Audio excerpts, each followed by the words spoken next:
देखेंगे possible services क्या क्या है। तो कनेक्शन लेस सर्विस है, अनएक्नॉलेज्ड एक है, दोनों कनेक्शन लेस सर्विस ही है। ठीक है, तो 3 प्रकार के सर्विसेज हैं। एक एक अनएक्नॉलेज्ड कनेक्शन लेस सर्विस, एक है एक्नॉलेज्ड कनेक्शन लेस सर्विस, और एक है एक्नॉलेज्ड कनेक्शन ओरिएंटेड सर्विस। तो unacknowledged connectionless service, acknowledged connectionless service and unacknowledged connection oriented service. तो frame is sent with no connection, error recovery in Ethernet is example of unacknowledged connectionless service. And for if we see acknowledged connectionless service, frame is sent with retransmission if needed. Every unreliable channels example is 802.11. A data link acknowledgement is an optimization to improve performance for unreliable channels. Acknowledgements can also be done at higher layers. Okay, acknowledged connection oriented service, connection is set up rare. Long unreliable channel such as satellites and long distance telephone. This is acknowledged connection oriented service, connection is set up rare. Long unreliable channels such as satellites and long distance telephone. So 3 types of services there are: unacknowledged connectionless service, acknowledged connectionless service. Frame is sent with no connection, error recovery, Ethernet example, frame is sent with retransmissions if needed. Very unreliable channel example, it's 802.11. Or data link acknowledgement is an optimization to improve performance for unreliable channels. Acknowledgement can also be done at higher layers. Acknowledged connection oriented service, connection is set up rare. Long unreliable channels such as satellites and long distance telephones. Framing methods. Now there are 4 framing methods. First is byte count, the second is flag bytes with stuffing, flag bits with bit stuffing, and physical layer coding violations. Use non-data symbol to indicate frames, for example for system using 4-bit 5-bit line codes at the physical layer. Many data link protocols use a combination of the above framing methods for additional safety. Like if in byte count, frame begins with a count of the number of bytes in it, simple but difficult to resynchronize after an error. Frames begin with a count of the number of bytes in it, simple but difficult to resynchronize after an error.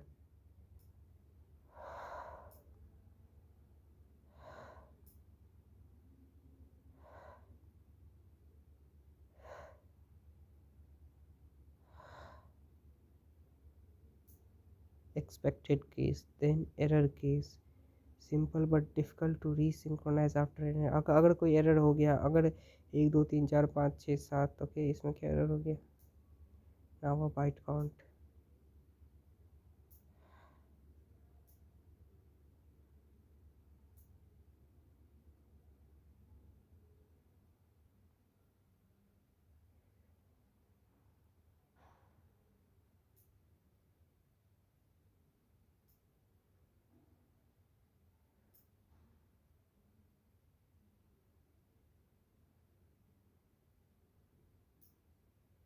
Frame जो इसमें शुरू होता है ना, इसमें जो frame शुरू होता है वो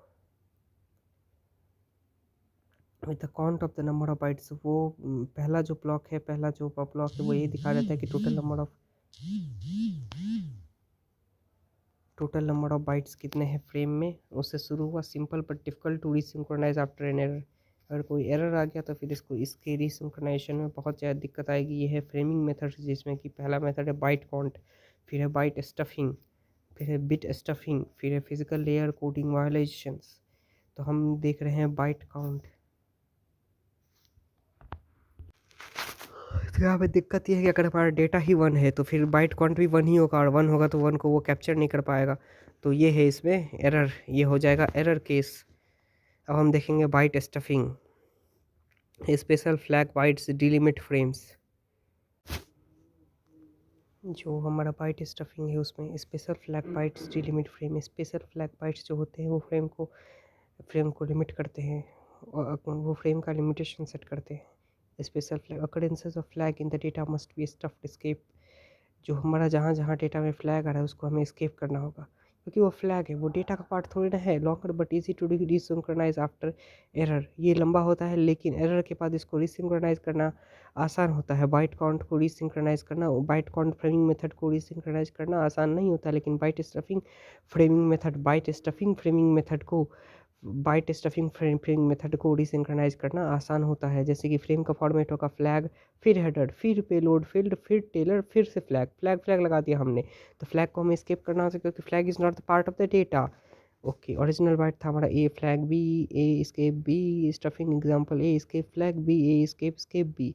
तो हमने आफ्टर स्टफिंग करके बना दिया A escape flag B, A escape B, A escape flag. Okay, B and A escape oh escape हमें need to escape bytes to example here the simplification of PPP point to point protocol. Okay, अब हम देखेंगे bit stuffing done at the bit level पे जो stuffing किया जाता है ना, स्टफिंग उसको बोलते हैं bit stuffing done at the bit level. Frame flag has 6 consecutive ones not soon. अच्छा, फ्रेम का जो फ्लैग था उसमें 6 कंसेक्यूटिव वन थे, होंगे, क्या दिक्कत है, बहुत अच्छी बात है। On transmit after 5 ones in the data, a 0 is needed। अच्छा, ठीक है। On receive a 0 after 5 ones is deleted।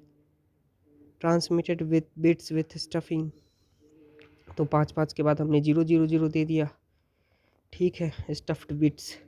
अब हम देखेंगे error control repairs frames that are received in error. मतलब जो फ्रेम्स हमें एरर में मिले हैं तो उसको हम फिर से रिपेयर कर देंगे। मतलब हमारा फ्रेम है, जो आना चाहिए था वो नहीं आया, कहीं कहीं कुछ एरर है, तो उस एरर को हम रिपेयर कर देंगे। Using error control requires errors to be detected. सबसे पहले हमें एरर डिटेक्ट करेंगे। रिसीवर जब रिसीव करेगा फ्रेम को तो वो एरर को डिटेक्ट करेगा। फिर जो है हमारा टिपिकली ट्रांसमिट द अनएक्नॉलेज्ड फ्रेम्स, जो है सो रीट्रांसमिट करेगा जो फ्रेम हमें एक्नॉलेज नहीं हुआ, यानी कि जो फ्रेम उसमें मिसिंग है उसको फिर से रीट्रांसमिट करवाया जाएगा। Timer protects against lost acknowledgement, जो एक्नॉलेजमेंट हमारा खो गया है वो फिर से ट्रांसमिट जब तक नहीं हो रहा तब तक उस पूरे फ्रेम को टाइमर रोक के रखेगा, प्रोटेक्ट करेगा टाइमर हमारा। Detecting errors and retransmission are next topics, आगे देखेंगे। एरर को डिटेक्ट करना और फिर रीट्रांसमिशन भी देखेंगे। फ्लो कंट्रोल अगर हम देख ले, prevents a fast sender from outpacing a slow receiver gives feedback on the data it can accept. Flow control देखते हैं। हाँ, तो फ्लो कंट्रोल की आवश्यकता कहाँ है, जहाँ पे सेंडर जो है बहुत जल्दी डेटा सेंड कर रहा है लेकिन रिसीवर उतना जल्दी रिसीव कर ही नहीं सकता है, स्लो है हमारा receiver gives feedback on the data it can accept, जो एक्सेप्ट कर रहा है उसे फीडबैक भी दे रहा है। Rare in the link layer as N I Cs run at wire speed, receiver can take data as fast as it can be set. Okay, flow control is a topic addressed in the data link and higher layer. Flow control जो है हमारा data link और higher level layers पे introduce किया गया है। जो हमारा डेटा लिंक है वो फीडबैक बेस्ड फ्लो कंट्रोल को यूज़ करता है। Transport uses both feedback based flow control and rate based flow control. Transport layer जो है वो फीडबैक बेस्ड फ्लो कंट्रोल भी यूज़ करता है और रेट बेस्ड फ्लो कंट्रोल भी यूज़ करता है, लेकिन डेटा लिंक जो है सो फीडबैक बेस्ड फ्लो कंट्रोल ही यूज़ करता है। Different behaviour the network layer that is congestion control. अब हमने देख लिया डेटा लिंक लेयर भी देख लिया, ट्रांसपोर्ट लेयर भी देख लिया, लेकिन नेटवर्क लेयर में हमारा फीडबैक बेस्ड फ्लो कंट्रोल और रेट बेस्ड फ्लो कंट्रोल नहीं काम आएगा, वहाँ पे कंजेशन कंट्रोल किया जाता है। Okay, error detection and correction. Error codes add structured redundancy to data, so errors can be either detected और corrected. Error codes add structured redundancy to data. Error codes क्या करते हैं, एक स्ट्रक्चर्ड वे में data में redundancy add कर देते हैं। एरर्स कैन बी, इसीलिए या तो एरर को हम डिटेक्ट भी कर सकते हैं और करेक्ट भी कर सकते हैं। कौन आ गया है? हाँ, तो अब हम देखेंगे एरर डिटेक्शन एंड करेक्शन कि एरर को हम डिटेक्ट कैसे करेंगे, फिर एरर जो हमने डिटेक्ट किया उसको हम करेक्ट कैसे करेंगे। Error codes add structured redundancy to data, so errors can be either detected और करेक्टेड। ओके, तो एरर कोड्स जो है ना, एरर कोड्स वो डेटा में स्ट्रक्चर्ड रिडंडेंसी ऐड करते हैं। इसीलिए एरर को या तो हम डिटेक्ट कर सकते हैं, करेक्ट कर सकते हैं। Error correction code used on wireless links is high high error environment. अच्छा, जहाँ पे वायरलेस लिंक है ना, वायर्ड लिंक में एरर होने की संभावना कम होती है, लेकिन वायरलेस एनवायरनमेंट में एरर होने की संभावना बहुत ज़्यादा होती है। हाई एरर एनवायरनमेंट्स होते हैं वायरलेस लिंक्स, तो वहाँ पे जो हम एरर करेक्शन कोड यूज़ करते हैं वो है Hamming codes, binary convolution codes, Reed Solomon and low density parity check codes, mathematically complex widely used in real systems. Reed Solomon and low density parity check codes, mathematically complex used widely used in real systems. Okay. And this is error correction codes, Hamming codes, binary convolution codes, Reed Solomon and low density parity check codes. These are error correction codes. Now we will look on error detection codes used on fiber and high quality wire. These error detection codes are used on fiber and high quality wire. Parity, checksums, cyclic redundancy codes. क्या क्या बोला? Parity, checksums and cyclic redundancy codes. Now we will look into definitions.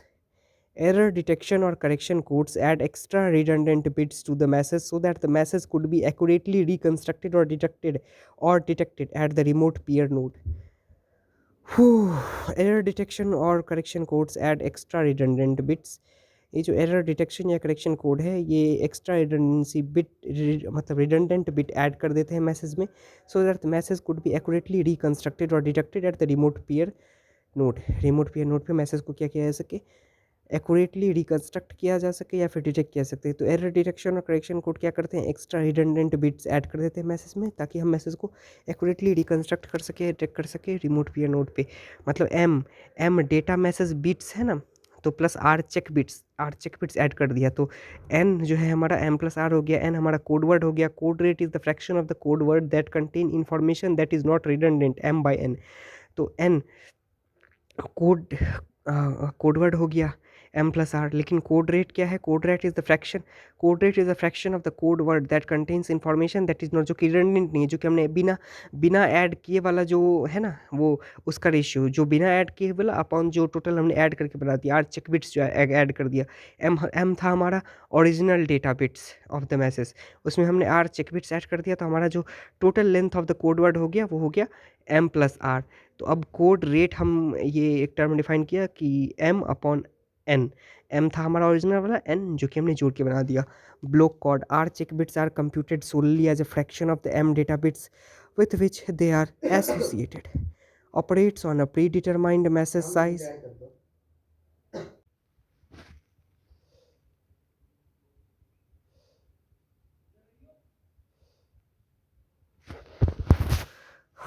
तो हमने code rate देख लिया, code rate. अब हम देखेंगे block code, systematic code and linear code. Block code R check bits are computed solely as a function of the m data bits with which they are associated, operates on a predetermined message size and encoding boundary. Now we will see systematic code. M data bits sent directly along with the check bits rather than being encoded themselves before they are sent. Linear code. R check bits are computed as a linear function of the M data bits. XOR or modulo 2 addition.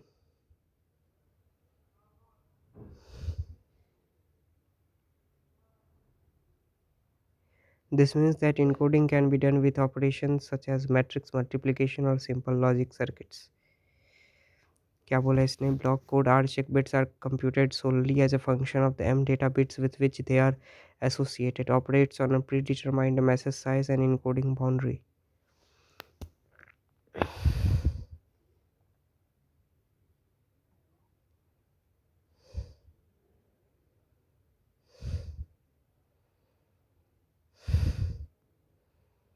And then there is systematic code. M data bits sent directly along with the check bits rather than being encoded themselves before they are sent.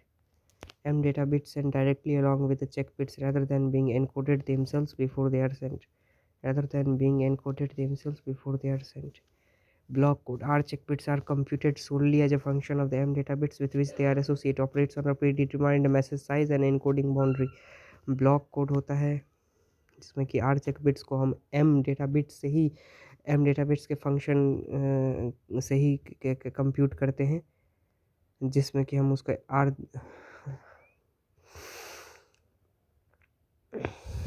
जिस M data bit में हम are check bits को associate करते हैं उसी के function में उसको कैलकुलेट करते हैं। Operates on a predetermined message size and an encoding boundary. ये ऑपरेट करता है एक प्री डिटरमाइंड मैसेज साइज में और इनकोडिंग बाउंड्री में। A systematic code m data bits sent directly along with the check bits rather than being encoded themselves before they are sent.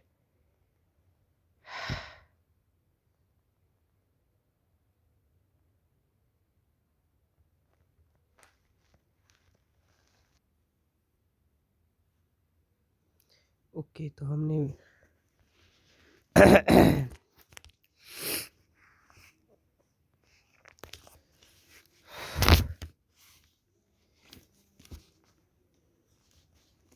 so we have seen about block code, systematic code, linear code. Block code R check bits are composed solely as a function of the m data bits with which they